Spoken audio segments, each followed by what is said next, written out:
Hey y'all.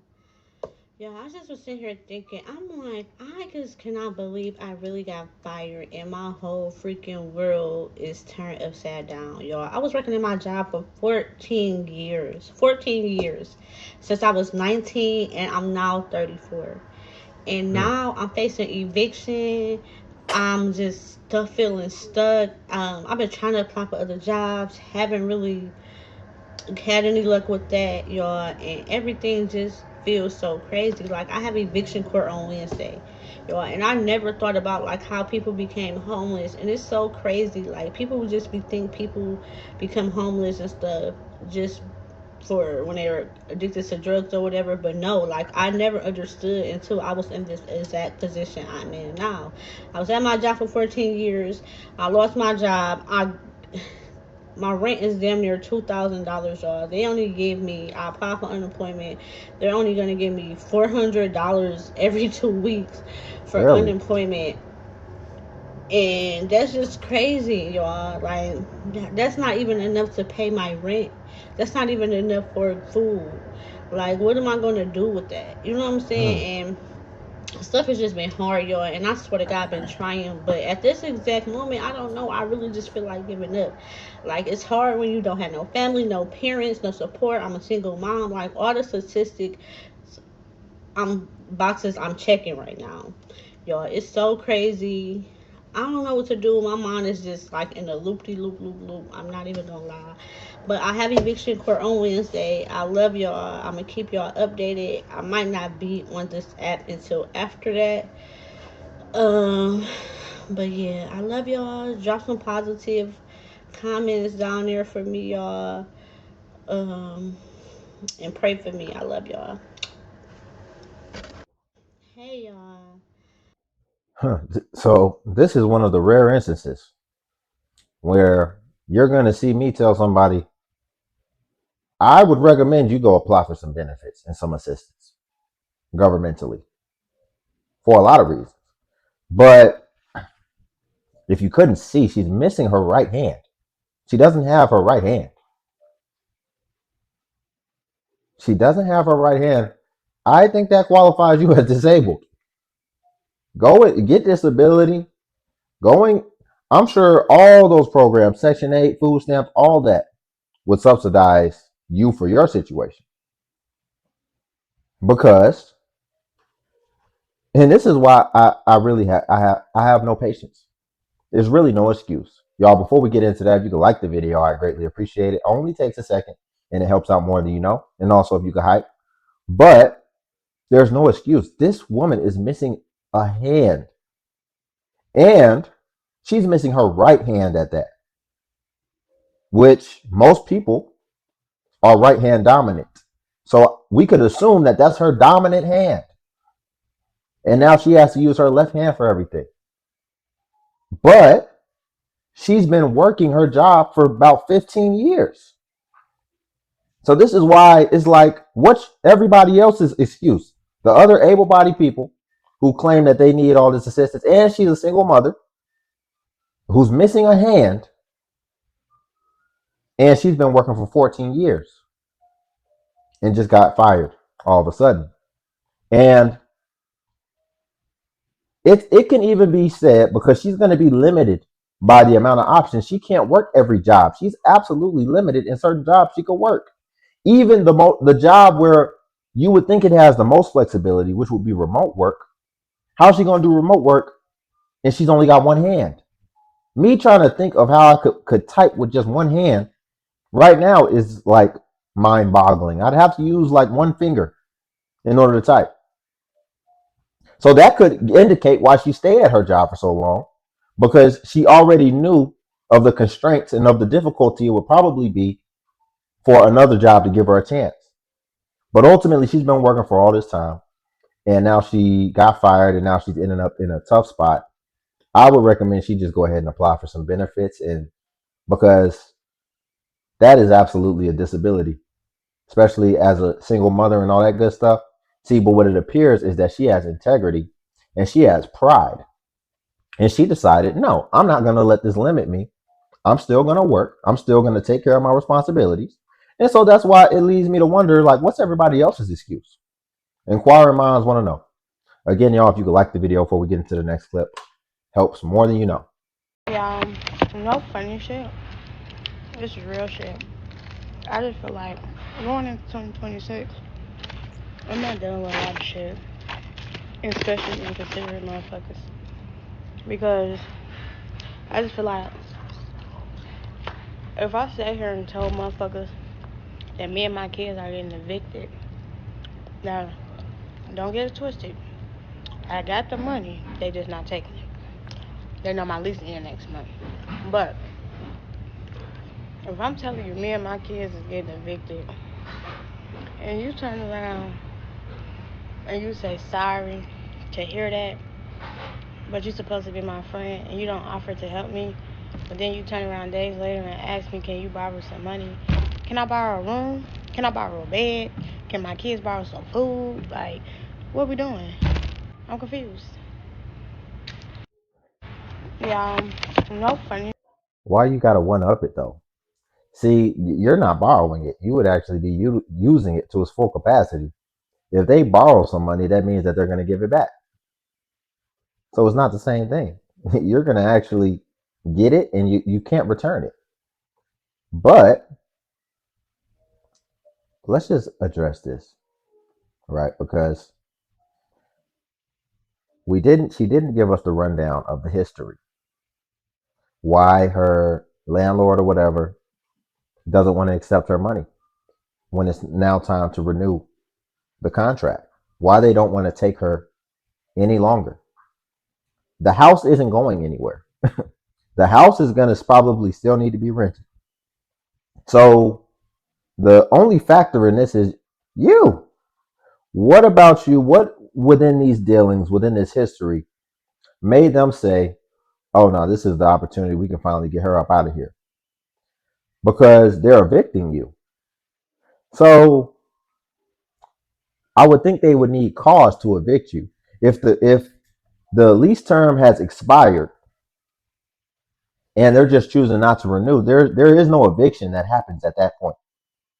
So I think what she's doing is she's conflating and she's being disingenuous and possibly even just completely lying about why she's getting evicted, because evicted means that they're forcibly removing you for something that you did, because then it's going to reflect on your record. They can't put anything on my record or put anything, send me to court for my lease just renewing. Were you going to try to stay after your lease was up and then you think you're just going to pay month to month or something? No, it doesn't work that way. So what I think happened and what I believe happened based off what I usually see is I think that she hadn't been paying rent. Then they filed the eviction. And after they filed the eviction and they actually took action, then I think she was like, okay, I'll pay.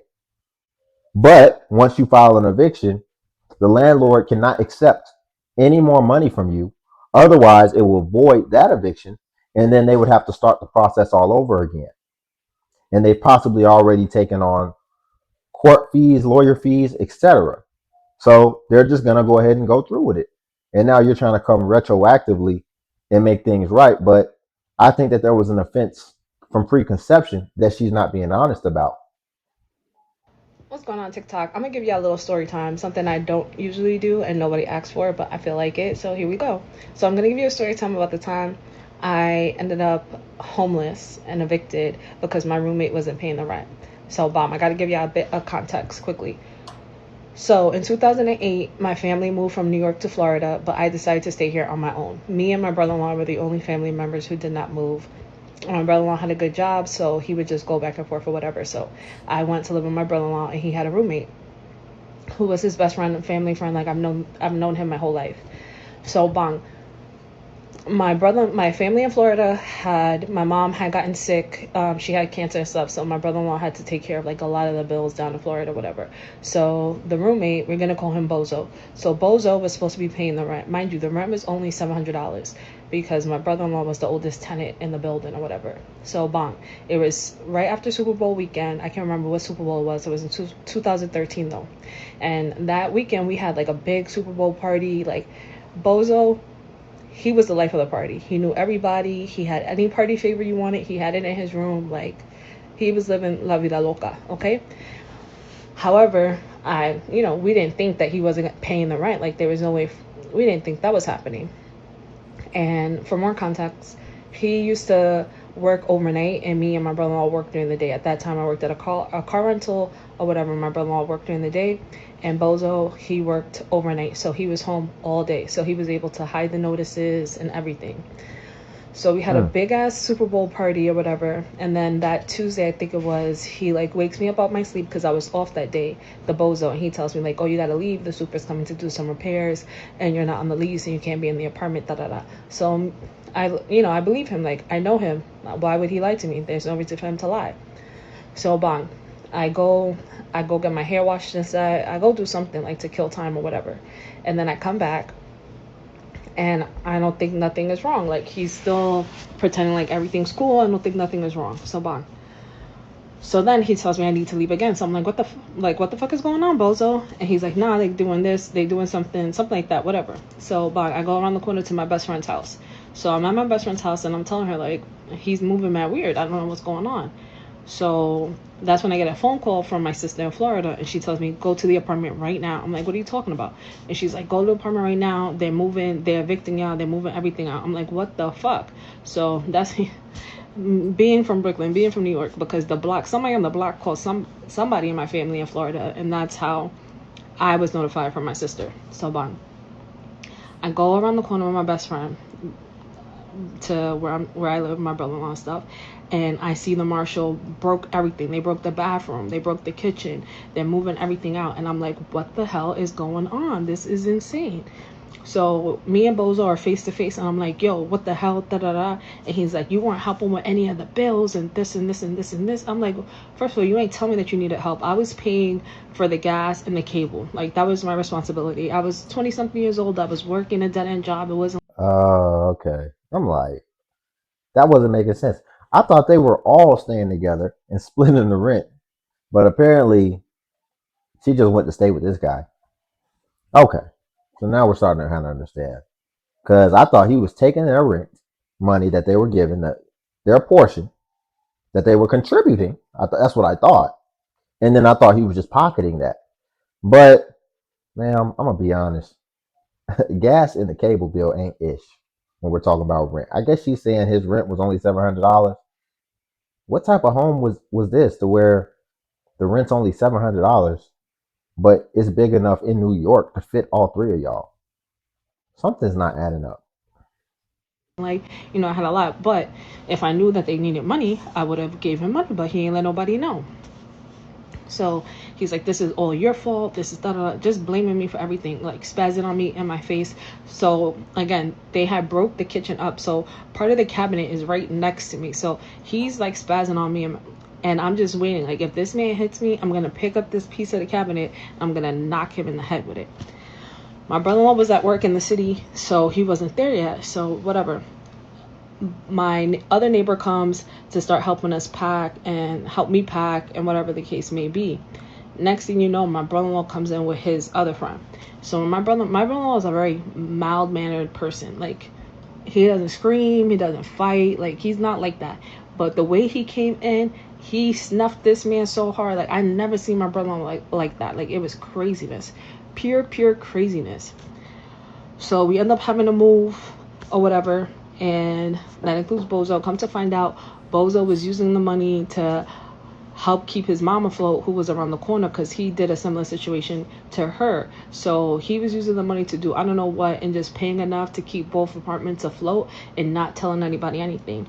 And since he worked overnight, he was able to hide this from everybody, get all the paperwork and everything, get all the mail, so nobody knew what was going on.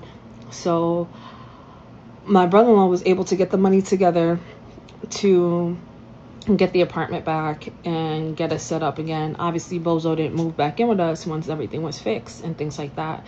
And I ended up like losing my job right after that. Like it was so much craziness. But I say that to say that was 13 years ago, and today, but tomorrow makes 10 years I've been in the apartment that I'm in now. I won the apartment lottery in New York 10 years ago, and I'm very grateful for that because from that situation I just told you, and you know, I had plenty of I don't like to say necessarily homeless, but like gypsy traveler where I was sleeping on a lot of couches and things like that throughout my 20s. And people like to say I'm lucky, and I feel like people see where I am now and they have no idea where I came from and what my life used to be and the struggles I've overcome. So I just wanted to share that. I was down bad.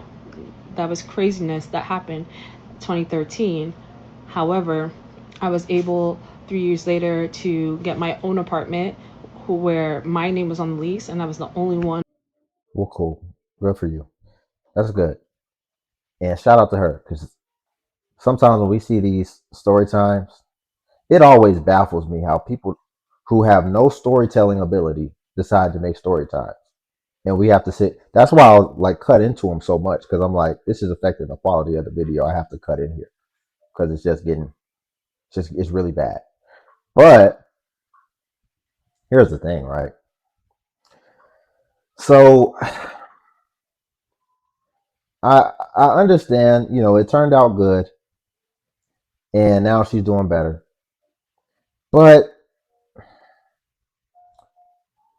first of all, she seems like a very nice person from up north, New York. Because sometimes the ladies up north, especially like New York in specific, they definitely are not, like she used the word mild mannered to describe her brother. I would say she's the same. And ultimately, what I would just say is that I'm sure that there's a guy somewhere out there that's seeing this, seeing her mannerisms, seeing how she is, and he's like, I could work with that, and we could come together. We could do something pretty good, pretty sustainable, pretty stable. So my thing is like, is that a priority for you? Is that something that you're trying to do? Because it sounds like you're just out here fending and just accumulating trauma, ultimately, accumulating traumatic experiences. And from my experience, I think that women and men handle trauma in two totally different ways. I think that for a man going through a lot of traumatic experiences and near death experiences, I feel like it can actually be a pretty good thing. I feel like it can actually build a lot of resilience and ultimately just strengthen you internally and externally. But I don't like to see the ladies going through all this type of stuff. And then now, like for example, if she was to decide to get with a guy now, what do you think would happen? She'd be super skeptical about everything, like really making sure, like, or did you pay the stuff, and like really having to see it. And no, I'm not giving you the money. Last time I gave somebody some money, he didn't. I found out he wasn't paying, doing this, that, and the third. So you're just adding these experiences that just kind of make things a lot more difficult for you and wherever it is ultimately that you end up with. I would just say, are you looking for a relationship like it's a priority, or is that even what you want? Because it sounds like it really, it sounds like you're struggling out here, and it don't got to be like that. But it does seem like she could possibly use a little bit of guidance. But that's just me. That's just my thoughts. Because, like I said, I think that she seems workable. But we'll leave it there for today. If you could like the video, I greatly appreciate it. Only takes a second, and it actually helps out more than you know. Also, if you could hype the video, hype is a new feature that YouTube offers where it helps smaller content creators like myself. And basically, when you hype, it actually pushes us to the extent that it pushes the larger content creators. So you just press the hype button and it shows the points. And since I'm a smaller content creator, we get more points per hype. And then also Patreon's link below if you want to see self-improvement content as well.